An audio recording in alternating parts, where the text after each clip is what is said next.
te conhecer e prosseguir em te conhecer. É tudo que eu quero pra minha vida, Senhor. Boa noite, igreja, boa noite a todos que estão nos assistindo. Estamos aí começando mais uma aula da nossa EBO, a Escola Bíblica Online, da Igreja Nova Vida em Porto da Pedra. Aula essa que Deus tem abençoado vidas, tem levado a palavra do Senhor além das nossas fronteiras, além das nossas paredes, podemos dizer assim. E louvamos a Deus por isso, louvamos a Deus pela sua vida, por você que tem acompanhado essas aulas, tem tido sede de aprender a palavra de Deus, que é lâmpada para os nossos pés, luz para os nossos caminhos. É essa palavra que nos exorta, nos consola, nos edifica, enche a nossa alma, nos guia, e é o caminho que nos leva até o céu. Estamos estudando a Epístola de Tiago. Já estudamos anteriormente a primeira Epístola de Pedro e segunda Epístola de Pedro, e estamos estudando a Epístola de Tiago. E hoje fui incumbido de dar aula do capítulo 2 de Tiago. E eu dividirei essa aula em duas partes. O segundo capítulo dessa epístola vai do versículo 1 até o 26. E nós estaremos dando essa aula hoje até o versículo 13. E para a gente falar um pouco dessa aula, para a gente se ambientar, talvez é a primeira aula que você está assistindo dessa carta, ela foi escrita provavelmente entre 48 depois de Cristo a 60 depois de Cristo. E como eu falei, dividiremos ela em duas partes, que é do versículo 1 ao versículo 13, que falaremos sobre a questão onde Tiago ele bate muito, ele trata sobre a questão da acepção de pessoas, a questão da fé, o tratamento entre os irmãos na igreja. E essa epístola ela está na classe das epístolas gerais, ou seja, diferentemente como Paulo ele escreveu as suas epístolas direcionadas a igrejas, essa epístola é uma epístola geral, ou seja, ela abrange todo mundo, nos abrange, ou seja, chega até nós com sua autenticidade, com a sua veracidade, e ela nunca envelhecerá, chegará sempre para nós como a verdade de Deus para as nossas vidas. E é interessante que ela consiste em preceitos morais e éticos, e por isso é chamado também de um livro cristão de provérbios. É muito semelhante ao livro de Provérbios no Antigo Testamento. Essa epístola de Tiago ela trata muito sobre questões de preceitos morais e éticos para nossas vidas. Traz declarações francas e verdadeiras com grande semelhança ao livro de Provérbios. Quem escreveu essa carta? A Bíblia nos fala três Tiagos. Tiago, irmão de João, que nós vemos em Mateus 10, 2. Tiago, filho de Alfeu, que está em Mateus 10, 3. E Tiago, irmão do Senhor Jesus, que fala em Gálatas 1, 19. Ou seja, quem escreveu essa carta foi Tiago, irmão do Senhor Jesus, irmão do nosso Senhor Jesus. Em Gálatas 2, 9, fala sobre ele como um autor que era uma coluna da igreja de Jerusalém. Assim como nós estudamos na epístola de Pedro, fala também como Pedro era uma das colunas da igreja de Jerusalém, Tiago também é tratado dessa forma. Em Gálatas 2,9, se você está com a sua Bíblia, eu peço por gentileza que você acompanhe também para estar bem ambientado com a palavra do Senhor Jesus. Carta de Paulo aos Gálatas, capítulo 2, versículo 9, diz assim: E conhecendo Tiago, Cefas e João, que eram considerados como as colunas, a graça que me havia sido dada, deram-nos as destras em comunhão comigo e com Barnabé, para que nós fôssemos aos gentios e eles à circuncisão. Ou seja, o apóstolo Paulo reconhecia essa característica na vida de Tiago, como sendo também uma das colunas da igreja de Jerusalém. Talvez ele tenha sido induzido, porque nós não vamos falar muito sobre Tiago, no seu ministério, enfim, mas talvez ele tenha sido induzido a crer na divindade do Senhor Jesus por uma aparição em particular que o Senhor lhe proporcionara. Após a sua morte, e ressurreição, em 1 aos Coríntios capítulo 15, versículo 7, o Senhor apareceu para ele, e vamos ler, diz o seguinte: depois foi visto por Tiago, depois por todos os apóstolos. Nós sabemos que o Senhor Jesus, a sua morte e ressurreição, ele apareceu para os seus discípulos, apareceu para cerca de 500 pessoas, e posteriormente ele apareceu para Tiago, como Paulo também escreveu aos Coríntios capítulo 15, versículo 7. Depois foi visto por Tiago e depois por todos os apóstolos. Ou seja, isso fez com que ele aderisse mais a crer na divindade do Senhor Jesus, apesar de ser o seu irmão, mas isso também foi fundamental para a vida de Tiago. O seu juízo também, vemos que ele era uma pessoa que tinha uma determinada importância. Ele tinha palavra, tinha voz, tinha um peso, a sua palavra, no concílio em Jerusalém, acerca da aceitação dos gentios à igreja do Senhor Jesus. Ou seja, que não era só uma exclusividade do povo judeu, mas também dos gentios. Acompanhe comigo aí na sua Bíblia, em Atos capítulo 15, dos versículos 13 até o 19. Vamos ler.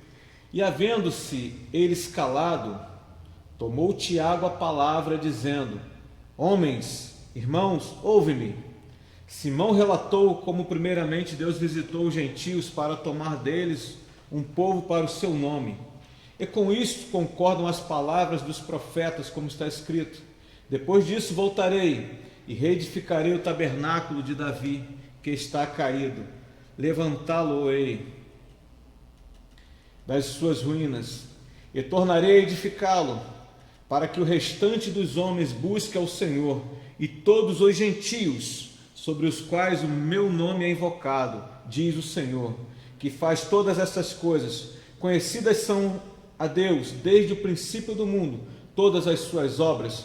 Por isso julgo que não se deve perturbar aqueles que dentre os gentios que se convertam a Deus. Ou seja, esta palavra de Tiago, ele intervindo a favor dos gentios também no concílio, teve o seu peso. Então nós vamos vendo quais são as características desse homem, desse irmão do Senhor, nosso Senhor Jesus Cristo, que escreveu essa epístola, uma epístola geral, uma epístola não foi direcionada a uma igreja, mas aos cristãos na face da terra.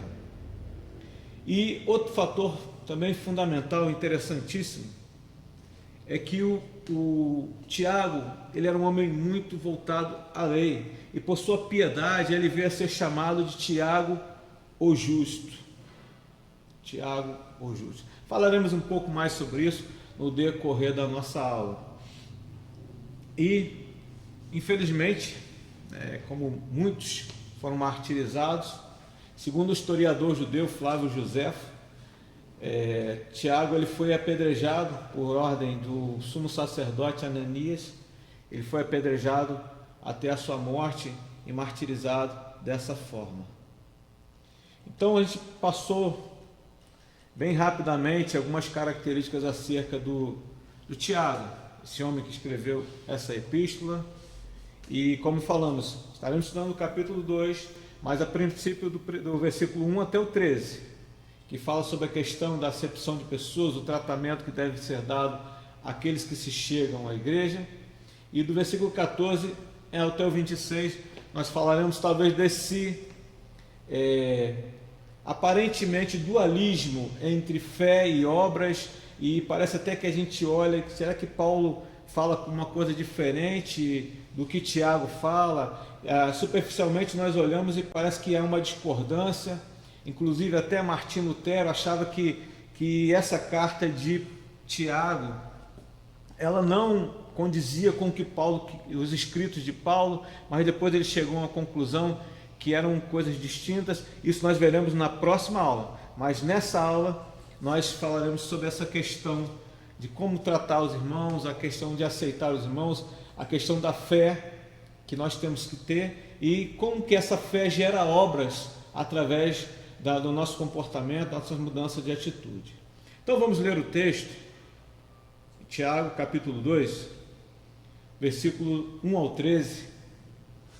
Peço que você acompanhe também na sua casa. Tiago 2, 1 ao 13, que diz assim: Meus irmãos, não tenhais a fé do nosso Senhor Jesus Cristo, Senhor da glória, em acepção de pessoas, ou seja, em separação, em julgamento, porque se o vosso ajuntamento, ele vai fazendo ele traz uma suposição, ele cria um cenário aqui, porque se no vosso ajuntamento entrar algum homem com anel de ouro no dedo, com trajes preciosos, e entrar também algum pobre com sórdido traje, e atentardes para o que traz o traje precioso, ele disserdes: assenta-te tu aqui num lugar de honra, e disserdes ao pobre: tu fica aí em pé, ou assenta-te debaixo do meu estrado. Porventura não fizeste distinção entre vós mesmos, e não vos fizeste juízes de maus pensamentos? Ouvi, meus amados irmãos, porventura não escolheu Deus aos pobres desse mundo para serem ricos na fé e herdeiros do reino que prometeu aos que o amam? Mas vós desonrastes o pobre. Porventura não vos oprimem os ricos e não vos arrastam aos tribunais? Porventura não blasfemam eles o bom nome que sobre vós foi invocado? Todavia, se cumprirdes conforme a Escritura, a lei real, amarás ao teu próximo como a ti mesmo, bem fazeis. Mas se fazeis acepção de pessoas, cometeis pecado, e sois redarguidos pela lei como transgressores, porque qualquer que guardar toda a lei e tropeçar em um só ponto, tornou-se culpado de todos. Porque aquele que disse: não cometerás adultério, também disse: não matarás. Se tu, pois, não cometeres adultério, mas matares, estás feito transgressor da lei. Assim falai e assim procedei, porque, como devendo ser julgados pela lei da liberdade, porque o juízo será sem misericórdia sobre aquele que não fez misericórdia, e a misericórdia triunfa do juízo. Vemos que é uma carta bastante atual, uma carta que parece que foi escrita ontem. Só abrindo um parênteses aqui, nós vemos que a igreja evangélica no Brasil, por exemplo, às vezes se orgulha em dizer que temos 40 milhões de evangélicos ou mais, mas como que essa carta ela seria grandemente interessada, ou seja, de uma forma bem fiel para muitas das igrejas que vemos nos nossos dias, onde pessoas são tratadas de forma diferente. Mas por que essa carta foi escrita? Por que Tiago escreveu essa carta? Primeiro ponto, por que ele escreveu? Nós vemos que após a morte do Senhor Jesus Cristo, ou seja, houve aquela dispersão, muitos que criam estavam sendo perseguidos, o Império Romano dominava o mundo. E por que foi escrita essa carta? Foi para consolar os judeus cristãos que estavam passando por provas severas. Como eu falei, é bastante atual essa carta. A igreja também passa por provas severas, seja em países onde se pode pregar o evangelho livremente ou não, mais problemas, contendas, isso sempre acontece. Para consolar os judeus cristãos que estavam passando por severas provas, para corrigir desordens em algumas de suas assembleias, e também, como falamos, foi escrita aproximadamente 48 depois de Cristo. E ela foi dirigida a uma certa classe de judeus cristãos, na qual se manifestava uma tendência de separar a fé das obras. Foi como nós falamos aqui, né, que a gente vê Paulo ele falando que é somente fé, é a fé, unicamente a fé, e Tiago vem aqui ressaltando as obras. Ele fala que a fé sem obras é morta. Então existia essa questão de que queriam dizer que simplesmente bastava crer e acabou, não precisava mostrar as suas obras. E Tiago ele vem trazendo a lei, mostrando o seguinte, que se você cumprir a lei, mas falhar em apenas um quesito, você é julgado por toda a lei, está sendo condenado por toda a lei. Então foi dirigida para esses cristãos, na qual se manifestava essa tendência, ou seja, eles pretendiam ter a fé, mas existia entre eles impaciência sobre a aprovação, contendas, acepção de pessoas, difamações e mundanismo. Eu vou repetir. Será que isso não é também um problema dos nossos dias? Impaciência sobre a aprovação de alguns que chegam, contendas, acepção de pessoas, difamações e mundanismo. Coisas que ainda rondam os nossos arraiais, coisas que ainda rondam a igreja, como se costuma falar, a igreja com letra maiúscula, que é a igreja do Senhor, a igreja sem rótulo denominacional, a igreja do Senhor que está sobre a terra, a igreja que o Senhor Jesus comprou com o seu sangue. Satanás, ele ronda dessa forma. E não só Satanás, não são forças espirituais, mas forças humanas também, que tentam derrubar a igreja do Senhor Jesus. Acepção de pessoas, discriminação por conta da posição social, aptidões, raça. Tiago ele explica que uma fé que não produz santidade de vida é uma coisa morta. Não adianta dizermos eu creio, eu acredito, mas se isso não gerar mudança, não gerar transformação, não mexer com o nosso comportamento para coisas boas, é uma fé morta. Podemos até trazer o exemplo de Pedro. Quando aquela tempestade veio, o Senhor Jesus veio andando sobre as águas, e o Senhor Jesus disse: sou eu, Pedro. E Pedro falou: Senhor, se tu és tu mesmo, deixa eu ir ter contigo. E Pedro saiu do barco. Pedro acreditou que era o Senhor Jesus. Assim também nós temos que crer que é o Senhor Jesus, temos que ter fé. Nós temos que ter uma fé que nos faça sair do barco. Uma coisa bem simples, né? Um exemplo bem simplório, mas é isso que nos faz sair do barco. Essa fé que nos faça sair do barco, que nos faça andar, porque senão será um simples mero consentimento a uma doutrina em que não vai além do intelecto. Se perguntarmos, talvez você conheça muitas pessoas assim: você crê em Deus? Eu creio. Você crê no Senhor Jesus? Eu creio. Você crê que o Senhor vai voltar um dia para buscar a sua igreja? Até crê, mas não muda, não tem mudança de atitude, isso não gera mudança nele, não gera essa energia, não gera essa mudança que o Espírito Santo faz dentro de nós para tomarmos posse daquilo que o Senhor resgatou para nós e levarmos o Evangelho para outras vidas. E isso aqui Tiago vem escrevendo, ou seja, ele vem salientando a necessidade de termos uma fé viva, eficaz, para buscarmos a perfeição cristã, buscarmos aquilo padrão, porque o Senhor Jesus foi o primeiro, foi o padrão para nós seguirmos, foi o gabarito para nós buscarmos a santificação, e a fé tem que nos levar a isso, porque há os que falam em santidade, mas são hipócritas, e os que professam amor perfeito, mas não vivem em paz com o seu irmão na fé. Olha como que essa palavra de Tiago é bem atual. Pessoas que professam até a fé, mas vivem em contendas, dissensões, e ele vem trazendo isso sobre essa acepção, que não só por questões sociais, morais, raciais, mas também por outras questões levavam essas dissensões no meio da igreja.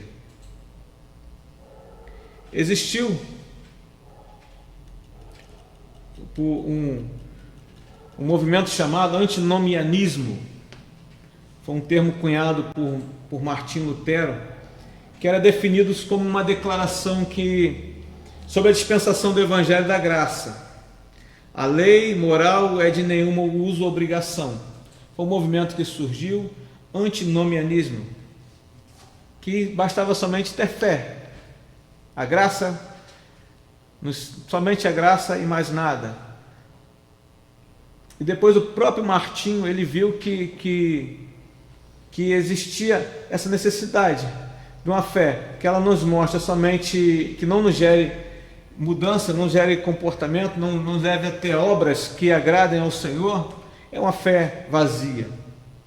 E queria eu que os antinomianistas mergulhassem nessa carta de Tiago para entender que não é só graça por graça. E hoje, mais uma vez abrindo um parêntese aqui, vemos uma graça muito barata. Venha como estais e fique como estais. Tivemos épocas aí que ser evangélico ou dizer que você é cristão virou modinha, virou uma questão de status.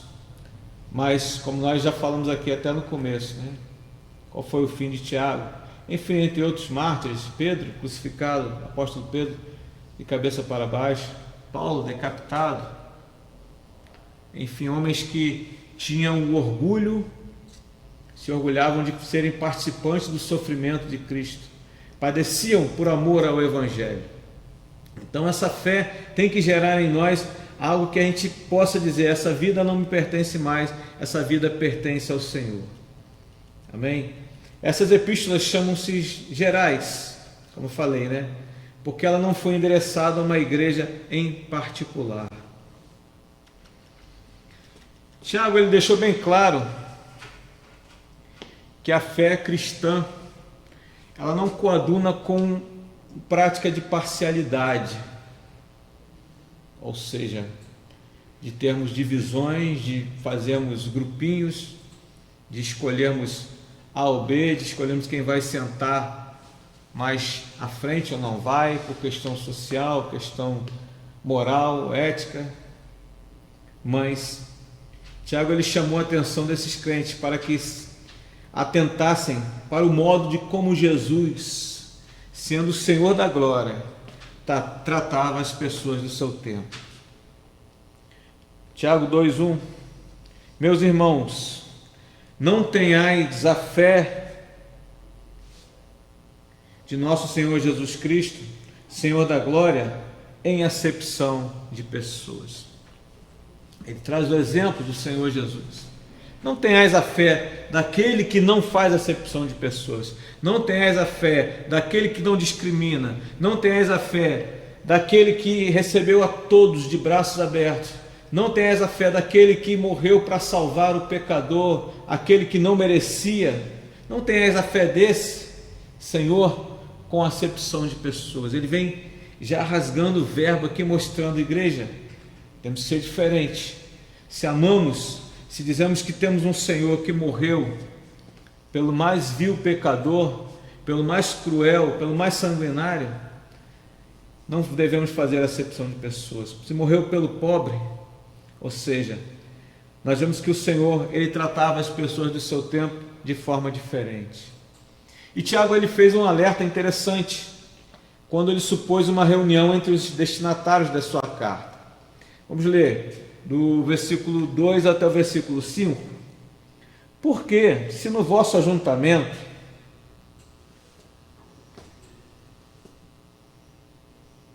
entrar algum homem com um anel de ouro no dedo e com vestidos preciosos, e entrar também algum pobre com sórdido vestidos, e atentardes para o que traz o vestido precioso, ele disserdes: assenta-te tu aqui num lugar de honra, e disserdes ao pobre: tu fica aí em pé, ou assenta-te debaixo do meu estrado.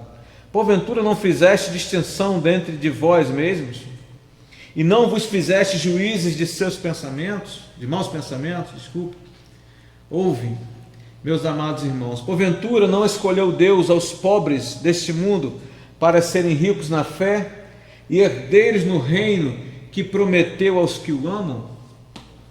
Olha como é que ele vai trazendo um exemplo real para levar aqueles que receberem essa carta a pensarem realmente: se eu começar a fazer acepção de pessoas, se eu começar a dar honra àquele que eu acho que tem que ter a honra maior do que o outro por questão financeira, eu estou agindo com maus pensamentos. E não vos fizeste juízes de maus pensamentos? Ou seja, isso aí passa a invalidar a nossa fé, porque cremos num Deus, cremos num Cristo e agimos diferente desse Cristo. E ele nos adverte que o Senhor Jesus escolheu os pobres desse mundo.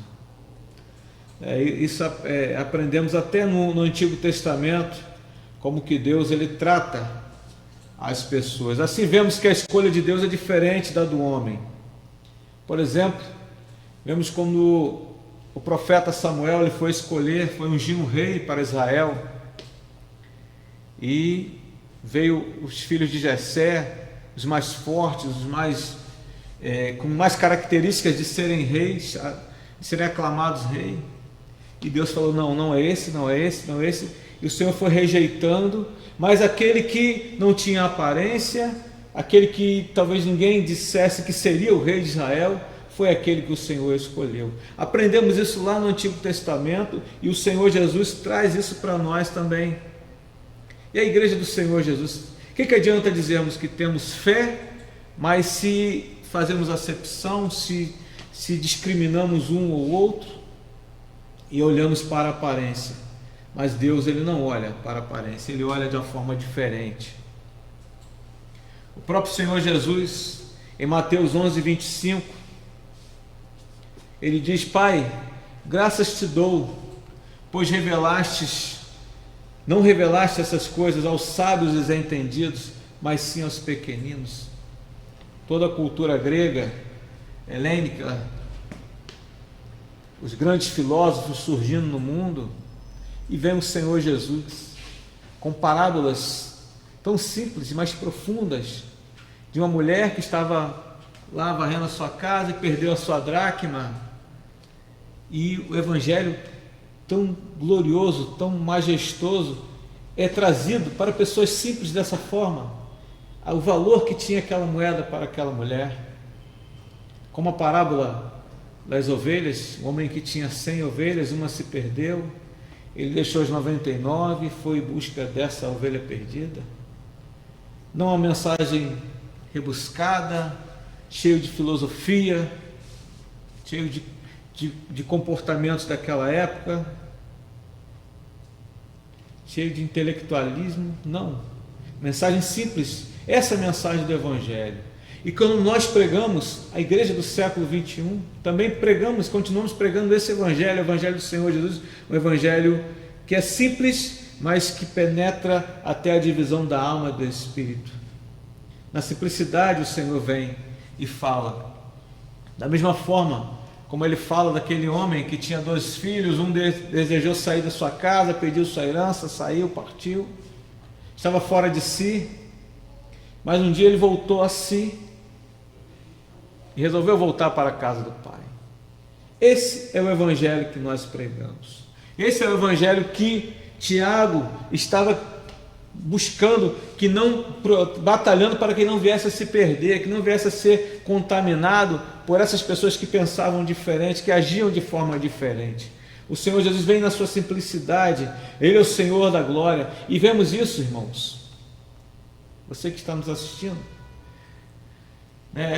enquanto, desde lá do jardim, enquanto o homem quer ser igual a Deus, como foi da forma que Satanás enganou Adão, enganou Eva, se você comer dessa fruta, você será igual a Deus. O homem querendo ser igual a Deus, vem o Senhor Jesus nos mostrando que um Deus, ele veio se tornar homem e habitar entre nós. Ele fez um caminho contrário. E a igreja da época de Tiago, ou seja, estava caminhando dessa forma, queria ser uma igreja de riqueza, uma igreja de pessoas de elite, mas Tiago veio e bateu nisso para que isso não viesse a acontecer. Certa vez o Papa, ele falou, ao ler aquele texto em que Pedro e João chegaram à Porta Formosa e eles estavam aleijados, eles disseram: não tenho ouro nem prata, mas o que eu tenho, isso te dou, em nome de Jesus Nazareno, levanta e anda. E esse Papa, ele disse que hoje, naquela época, a igreja tinha muito ouro, muita prata, mas não podia fazer o que Pedro e João fizeram, ou seja, porque não tinham o mesmo poder dado por Deus. E andamos nessa contramão, ou seja, nessa contramão, tanto é que a Bíblia ela trata as riquezas, né? O próprio Senhor Jesus falou que é mais fácil passar um camelo no fundo da agulha do que um rico entrar no reino dos céus. Não estamos falando contra a riqueza. Existem muitos personagens na Bíblia que eram riquíssimos, homens abençoados por Deus. Do Senhor nosso Deus, a Bíblia fala que Ele é dono do ouro, da prata, mas isso não pode nos levar a fazermos acepção de pessoas. E no versículo 13, ele fala aqui, Tiago, porque o juízo será sem misericórdia sobre aquele que não fez misericórdia, e a misericórdia triunfa do juízo. Ou seja, que o juízo virá sobre aquele que não teve misericórdia. E, irmãos, o Senhor Jesus ele deixou exemplos tremendos para nós. Assim como aquela parábola que ele traz do homem que devia uma quantia altíssima, e a sua família, seus filhos iam ser vendidos, ele iria para a prisão, e foi perdoado uma quantia altíssima daquele servo. Porém, o seu conservo lhe devia uma quantia muito insignificante, perto da que ele devia ao seu senhor. Porém, ele não perdoou o seu conservo. E o rei, ao saber disso, lançou esse homem na cadeia e disse que ele só sairia de lá quando pagasse a sua dívida. E quando nós entendemos a grandeza do amor de Deus, a grandeza que nós fomos perdoados, nós também começamos a entender a forma que devemos perdoar, que devemos amar, que não somos melhores do que ninguém, que estamos aqui pela graça do Senhor Jesus. E fé sem obras, ela é morta. Eu peço que, em nome do Senhor Jesus, você reflita sobre essa aula, reflita sobre esses ensinamentos, que nós possamos aprender com Tiago, com essa carta de Tiago, que é bem atual, ela está cheirando a tinta para nós. Nós olhamos para a igreja dos nossos dias e vemos como que ela grita, ela ressurge dentro das nossas igrejas de uma forma tremenda, mostrando para nós que devemos também olhar para o nosso Senhor Jesus, aquele que amou aos pequeninos, amou aos pobres, não fez acepção de pessoas, a todos amou igualmente, de todo o seu coração. Que o Senhor Jesus possa te abençoar, e até a próxima aula, onde nós estaremos dando continuidade a esse estudo e falando do versículo 14 em diante até o 26, sobre fé, obras e justificação, na visão de Tiago e na visão de Paulo, que mostrando que elas caminham lado a lado, não há conflito nesses ensinamentos. Que o Senhor Jesus possa te abençoar e que te dê um dia abençoado em nome do Senhor Jesus. Amém.